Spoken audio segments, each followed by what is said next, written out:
While the world grows smaller through digital connections, North Korea maintains a vast distance from global discourse.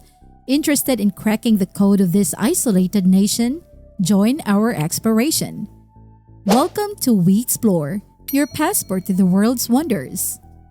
North Korea, often referred to as the Democratic People's Republic of Korea, is widely acknowledged as one of the most secluded nations globally, making it incredibly challenging to access reliable information.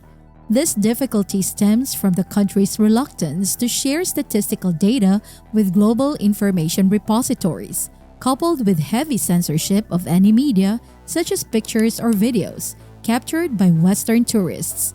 For foreigners, gaining entry into North Korea poses significant hurdles due to stringent visitation regulations, albeit some relaxation has been observed in recent years, primarily for neighboring countries with established partnerships. The local political structure in North Korea is distinct but bears all the hallmarks of a totalitarian regime, contributing to the scarcity of substantial insights into life within its borders. Tourists encounter obstacles in their quest for unbiased knowledge about the country, including the necessity to adhere strictly to prescribed travel routes and the compulsory accompaniment of an official guide at all times. Any deviation from the designated path can result in severe repercussions for visitors. During the Second World War, North and South Korea were under Japanese rule as colonies. Following Japan's defeat, the Korean peninsula became a battleground for control between the Soviet Union and the United States. This conflict led to the establishment of the Korean Democratic People's Republic in the northern region. Meanwhile, South Korea gained independence in 1950 under the protection of the United States and its allies. Subsequently, North Korea initiated a military campaign to annex the Southern Territory, receiving support from China and the Soviet Union, while South Korea garnered backing from the UK, the US, and several other UN member states. The conflict between North and South Korea reached catastrophic proportions, resulting in a death toll exceeding 1 million people over 3 years of warfare. Failing to achieve the unification of Korea, North Korea shifted its focus inward while South Korea pursued democratic development. North Korea embraced isolation and strict control, implementing harsh censorship, fostering a personality cult, and facing economic decline. These factors significantly lowered the standard of living and perpetuated unresolved economic challenges. North Korean citizens are deeply indoctrinated with the Juche ideology, which glorifies Kim Il-sung and legitimizes the Kim dynasty's leadership. This manipulation erases individuality, leaving citizens with limited rights of freedom. Despite existing laws, citizens must adhere strictly to the 10 principles governing the monolithic ideological system, further stifling dissent. Kim Il-sung's ideology dominates the consciousness of North Koreans, prohibiting skepticism or attempts at change.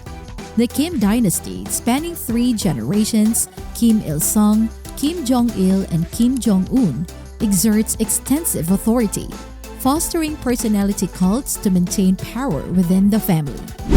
Present-day North Korea imposes strict clothing regulations and prioritizes productive labor in the primary value, while recent relaxation in women's attire, thanks to Kim Jong-un's wife, permits wearing jeans, suits, and other previously restricted clothing. Stringent controls still exist. Violating these norms can result in fines or punishment.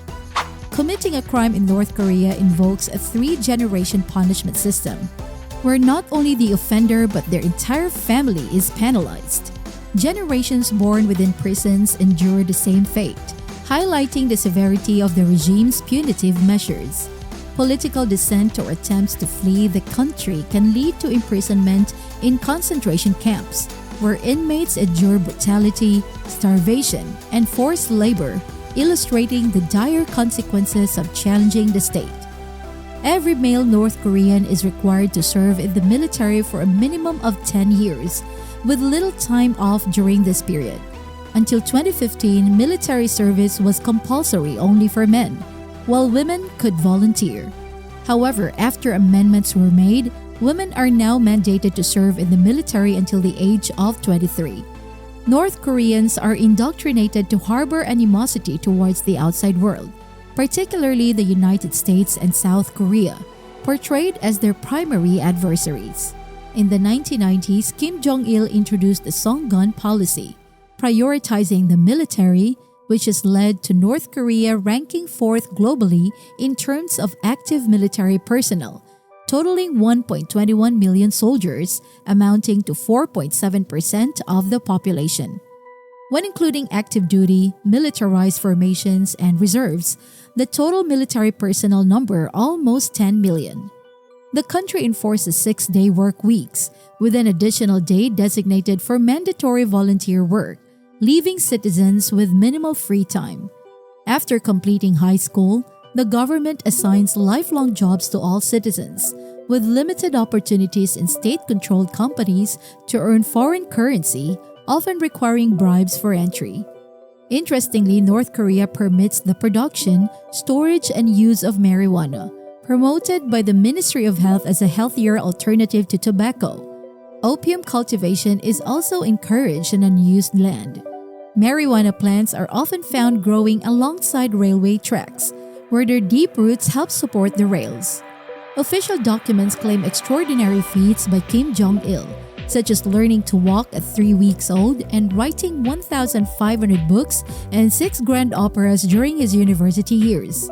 Supposedly, he played 38 holes of golf with 11 hole-in-ones in 1994 in the presence of 18 bodyguards before deciding to quit sports entirely. The success rate of North Korea's space program, reportedly 20%, is largely based on satellite launches, with 1 successful orbit out of 5 attempts. Additionally, the government claims to have launched another satellite in 1998, transmitting patriotic songs into space. In the 1990s, all teachers in North Korea were mandated to possess accordion playing skills and pass an accordion exam for teacher certification. This requirement, documented in the 2009 book Nothing to Envy, depicts the life of a North Korean school teacher who had her exam postponed due to Kim Jong-il's demise, leading her to work in a kindergarten until passing the exam.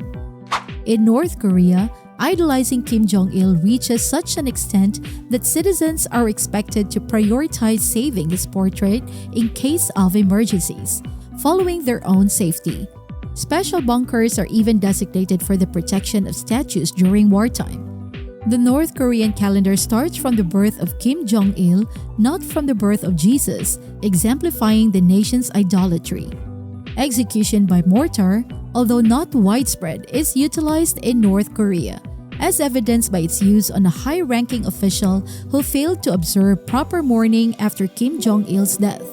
Despite holding elections every 5 years, ballots list only one candidate, although voters technically have the option to veto by crossing out the candidate's name in a public booth.